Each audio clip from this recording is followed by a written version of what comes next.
ఇక్కడ వచ్చిన పోయిపాలెం, వెంటాడ, అక్కయ్యపాలెం, 2 గొల్లపేటలు, 2 ఎస్సీపేటలు, గోడిపేట, ఇక్కడ 2 పంచాయతీ నుంచి వచ్చిన ప్రధానికి లోవా గ్రామం నుంచి ఇక్కడ ముంబై అభ్యర్థిగా మనం వెల్కమ్ చెప్తూ మన ఎన్టీఆర్ గారు వచ్చి ఉన్నారు కనుక, అలాగే ఇక్కడ మన అధ్యక్షత వహించిన రామకృష్ణ గారికి, అలాగే పైడన్ని గారికి, అలాగే నాగేశ్వరరావు గారికి, అలాగే మన హరిబాబు గారు బాబు గారికి పేరు తెలియదు ఆయనకి, మన అధ్యక్షులు వేణుగోపాల్ గారికి, అలాగే మన గ్రాండ్ మన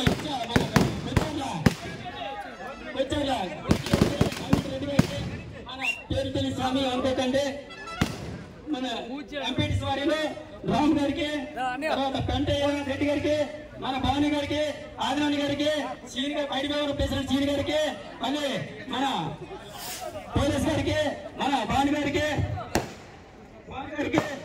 ప్లస్ అలాగే మన బసవ కన్నరెడ్డి గారికి, మన చంద్ర ప్రెసిడెంట్ రమణ గారికి, బాబా నుంచి రాజు గారికి, ఇక్కడ అందరికి పెద్దలకి చిన్నలకి వచ్చిన సభకి పేరు పేరున నమస్కారాలు. ఎవరైనా కొంటే తప్పులు క్షమించండి. ఏమైనా ఉంటే అయ్యా మన హెచ్చరిక నియోజకవర్గంలో ఉమ్మడి అభ్యర్థిగా తెలుగుదేశం, బీజేపీ, జనసేన ఉమ్మడి అభ్యర్థిగా పోటీ చేస్తున్నా అని అన్నివారి గారికి కోరుతున్నాం. మీ అందరూ మంచి మన గుర్తు కమలం, ఆ కమలం గుర్తుపై ఓటేసి మన ఎక్కడ అయోధ్య రామచంద్రని పంపండి. మీరందరూ కమలపై వేసి, అలాగే ఎంపీ అభ్యర్థిగా కలిసి తప్పలారి గారు పోటీ చేస్తున్నారు కనుక ఆయన గుర్తు సైకిల్ గుర్తుపై ఓటేసి అత్యంత గెలిపిస్తున్నాను కోరుకుంటాను.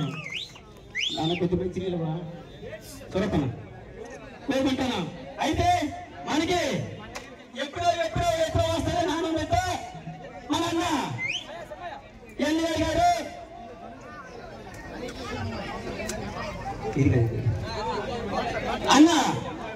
గారు వచ్చిన్నారు కనుక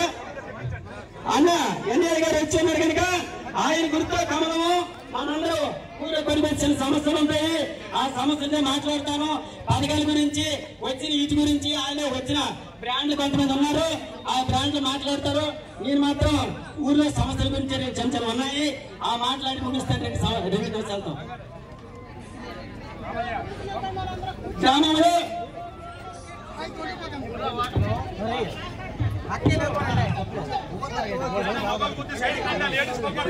భయ్యా సైడ్కి వెళ్ళండి భయ్యా.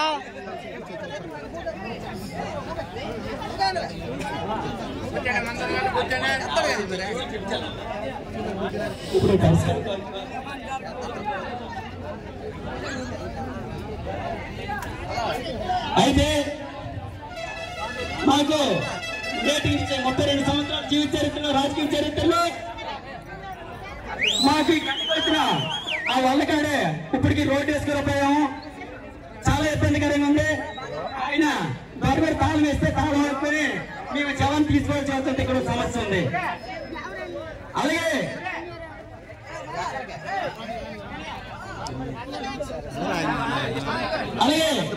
మనం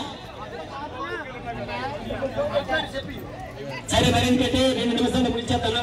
ఇక్కడ కూర్చొని పెద్దలందరూ వచ్చి మాట్లాడతారు కనుక మీరు సమస్యల గురించి నేను మాట్లాడను. మీరు ఇచ్చిన ఈ అవకాశాన్ని ధన్యవాదాలు తెలుపుతూ సెలవు తీసుకుంటాను. ఈ పడి మాట్లాడమని ఈ సభను ఉద్దేశించి నేను రామకృష్ణ గారిని మాట్లాడుతూ కోరుతున్నాను.